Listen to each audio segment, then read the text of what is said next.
Moinabad farm house ఎమ్మెల్యేల కొనుగోలు వ్యవహారంలో కర్త కర్మ క్రియ మొత్తం టీఆర్ఎస్ నేతలేనని మాజీ ఎంపీ బూరా నర్సేగౌడ్ ఆరోపించారు. బీజేపీని దోషిగా చిత్రీకరించేందుకు ఈ డ్రామాకు తెరదీశారని ఆయన విమర్శలు చేశారు. గతంలో రేవంత్ రెడ్డి ఓటుకు నోటు కేసులో ఉన్న అనుభవంతోనే ఈ తతంగం మొత్తాన్ని నడిపించారని మండిపడ్డారు. ఫామ్ హౌస్ కేసులో నటులు, ఫిర్యాదుదారులు అందరూ టీఆర్ఎస్ నేతలేనని విమర్శలు గుప్పించారు. ఈ కేసులో తాము విచారణ నిలిపివేయాలని హైకోర్టుకు వెళ్లలేదని, సిట్టింగ్ జడ్జి లేదా సిబిఐ ఎంక్వైరీ చేయించాలని బూరా నర్సేగౌడ్ వెల్లడించారు. బద్దం భాస్కర్ సినిమా తీసినట్లు హీరోయిన్ వాళ్లే, ఫిర్యాదుదారులు వాళ్లే, విక్టిమ్స్ వాళ్లే, సీన్ ఆఫ్ అఫెన్స్ వాళ్లే, ఇన్వెస్టిగేటింగ్ ఆఫీషియల్స్ వాళ్లే, అండ్ తప్పులు చేసేది కూడా వాళ్లే. That is number 1 point.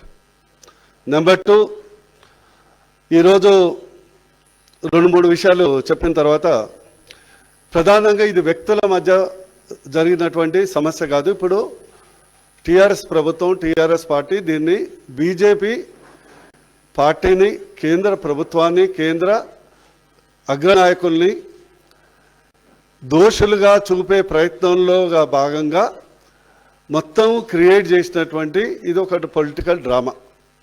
ఎందుకంటే ఇది ఎక్స్పీరియన్స్ ఉంది గతంలో మన రేవంత్ రెడ్డి అండ్ ఎమ్మెల్సీ కేసుల్లో ఉన్నటువంటి దీన్ని ఒక రిపీట్ సినిమా లాగా చిత్రించే ప్రయత్నం చేశారు. కానీ అది సఫలీకృతం కాలేదు.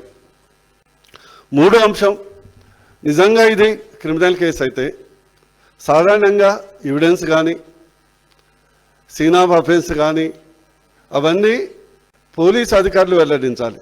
కానీ సాక్షాత్ ముఖ్యమంత్రి గారు ప్రగతి భవన్లో వీడియో ద్వారా, ఆడియో ద్వారా ఇవన్నీ వెల్లడించారంటే మరి దీని టాపిక్ ఆర్ హాట్ సినిమా నడుస్తుంది.